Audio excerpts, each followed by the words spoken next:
of Israel within it. I am assigned for you, as I have done. So shall it be done to them. As captives they shall go into exile.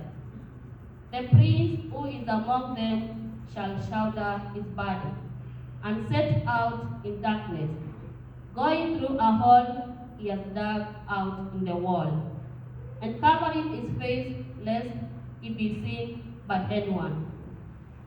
The word of the Lord. Thanks be to God.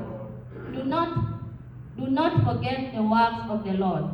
Do not forget the works of the Lord. They tempted and rebelled against God, the Most High, and kept not his decrees.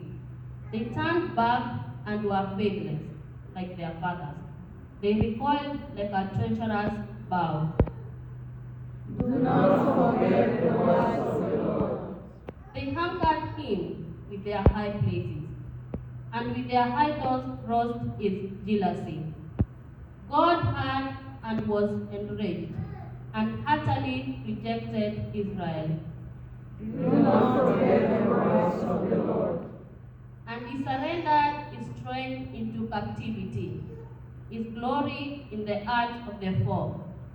He abandoned his people to the sword, and was enraged against his inheritance.